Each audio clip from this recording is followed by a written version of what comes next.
தீபம் சேனல் மெய்யன்பர்கள் அனைவருக்கும் அடியேனின் அன்பு நமஸ்காரத்துடன் கட்டோபனிஷதத்தின் அடுத்த ஒரு ஸ்லோகத்தை இன்று நாம் பார்க்கவிருக்கிறோம்.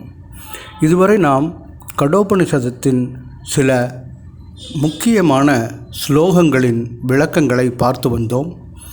தற்போது அதன் தொடர்ச்சியாக மற்றொரு ஸ்லோகத்தை பார்க்க இருக்கிறோம். நமது தீபம் சேனலுக்கு இதுவரை ஆதரவு கொடுத்து கொண்டிருக்கும் அனைத்து நல்ல உள்ளங்களுக்கும் என் அன்பார்ந்த நன்றியை தெரிவித்துக் கொள்கிறேன். இனி நாம் அடுத்த ஸ்லோகத்தின் விளக்கத்தையும் பார்க்க இருக்கிறோம். வாழ்க வளமுடன். நாம் பார்க்க இருக்கும் இந்த ஸ்லோகம் யோகத்தின் 4 பிரிவுகளாக உள்ள கர்மயோகம், ஞானயோகம், பக்தி யோகம், ராஜயோகம் எனும் வரிசையில் ராஜயோகம் எனும் பிரிவை சார்ந்ததாக இருக்கும். இனி ஸ்லோகத்தை பார்க்க இருக்கிறோம். ஐம்புலன்களும் மனதும் எப்போது தங்கள் வழக்கமான செய்கைகளை நிறுத்திக்கொண்டு ஓய்வு நிலையில் இருக்கின்றனவோ, எப்போது அறிவு கிளறப்படாமல் இருக்கிறதோ அந்த நிலையே மேலான நிலை என்று அவர்கள் சொல்லுகிறார்கள் என்று இந்த ஸ்லோகம் இருக்கிறது. அடுத்த ஸ்லோகம் புலன்களை கட்டுப்படுத்தி நிலையாய் இருப்பதையே அவர்கள் யோகம் என்கின்றனர். அந்த நிலையில் ஒருவன் கவன ஒருமையை பெறுகிறான். ஆனால் மோக நிலை என்பது எழுச்சிக்கும் வீழ்ச்சிக்கும் உட்பட்டது என்று அடுத்த ஸ்லோகம் கூறுகிறது.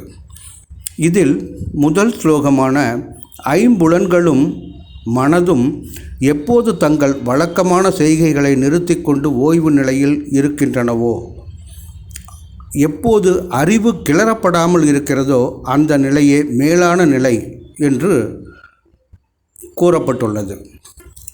யோக வாசிஷ்டத்தில் வசிஷ்டர் ராமனுக்கு உபதேசம் செய்யும் பொழுது இவ்வாறு கூறுவார். இந்திரியங்கள், அதாவது புலன்கள், நமக்கு வெகு சமீபத்தில் இருக்கும் சத்துருக்கள்.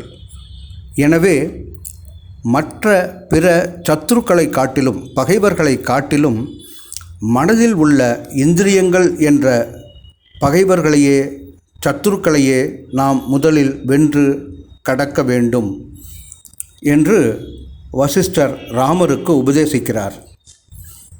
இந்த இந்திரியங்கள், அதாவது புலன்கள், நமக்குள்ளேயே இருந்து நம்மை அழிவு பாதைக்கு அழைத்து செல்லக்கூடிய சத்துருக்களாக, பகைவர்களாக வசிஷ்டர் விளக்குகிறார்.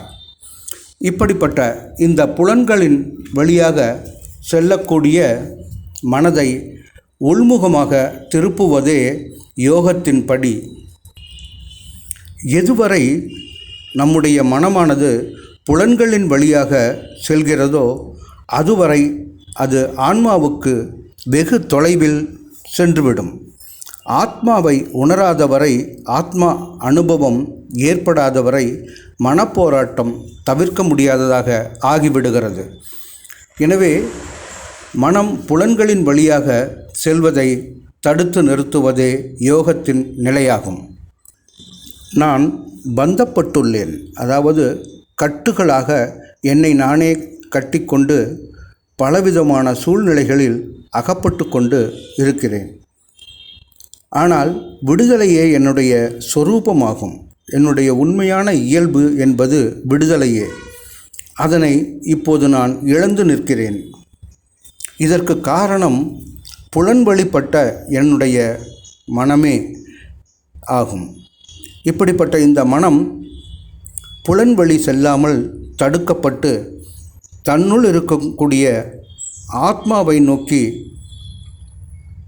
நம்முடைய மனம் செல்லுமாயின் அது மிகப்பெரிய முக்தி பெற வழிவகுக்கும் என்பது சான்றோரின் வாக்காகும்.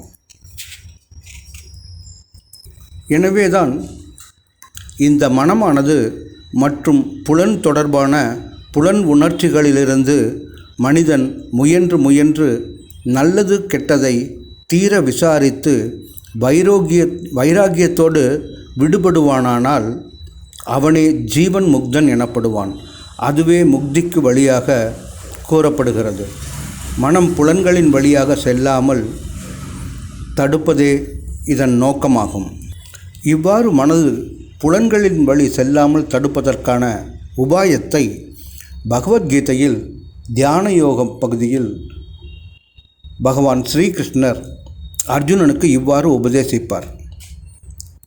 சுத்தமான இடத்தில் அதிக உயரமில்லாமலும் அதிக தாழ்வில்லாமலும் துணி, மான் தோல், தர்பை இவற்றின் மீது தனக்கு ஓர் உறுதியான ஆசனம் அமைத்து கொண்டு அங்கு மனதை ஒருமுகமாக்கி உள்ளத்தையும் புலன்களின் செயல்களையும் நன்கு கட்டுப்படுத்தி ஆசனத்து அமர்ந்து ஆன்மா நன்கு தூய்மை அடையும்படி யோகத்திலே பொருந்தக் கடவான்.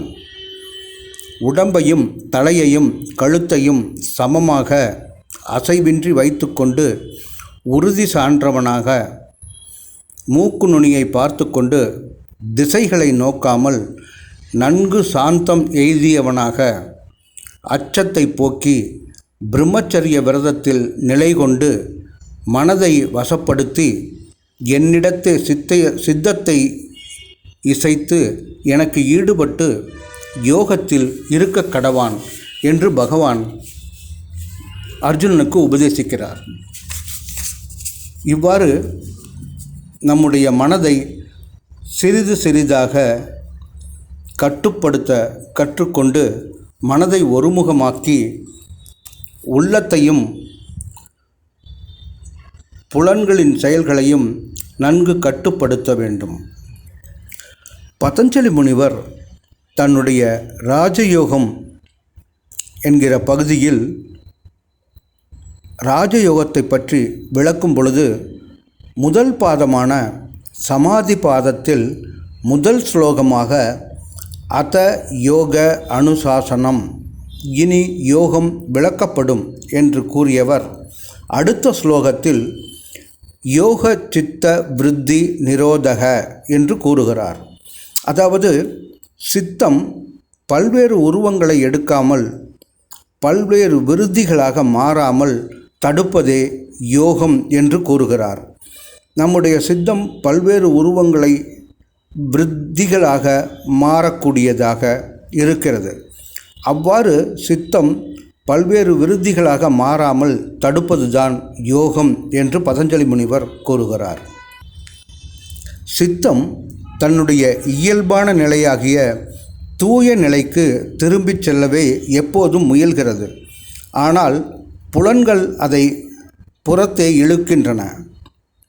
அதை அடக்குவது புறத்தே செல்வதான அதன் போக்கை தடுப்பது, அதனை உட்புறமாக திருப்பி உணர்வுமயமான புருஷனை நோக்கி செல்லும் பாதையில் செலுத்துவது. இதுவே யோகத்தின் முதல் படி. இந்த வழியில்தான் சித்தம் அதற்குரிய சரியான பாதையில் போக முடியும். சித்தம் என்பது மனம், புத்தி, அகங்காரம் இது மூன்றும் சேர்ந்ததாகும். இந்த சித்தம் முழுமையடைய தன் இயல்பான தூய நிலைக்கு திரும்ப நாம் செய்ய வேண்டியது புறத்தே செல்வதான இந்த சித்தத்தின் போக்கை உணர்வுமயமான ஆன்மாவை நோக்கி திருப்புவதே ஆகும். இவ்வாறு புலன்களை கட்டுப்படுத்தி நிலையாயிருப்போமானால் அந்த நிலையில் ஒருவன் முழுமையான கவன ஒருமையை பெறுகிறான். அவனால் முற்றிலுமாக தன்னுடைய ஆன்மாவை உணர்ந்து கொள்ள வழி ஏற்படுத்தி கொள்ளுகிறான். அவ்வாறு இருக்கும் பொழுது முக்திக்கான சாதனம் விரைவில் அவனை அடைகிறது. இனி நாம் அடுத்த பகுதியில் அடுத்து ஒரு விபரத்தை பார்க்க இருக்கிறோம். வாழ்த்துக்கள். ஓம் தத் சத்.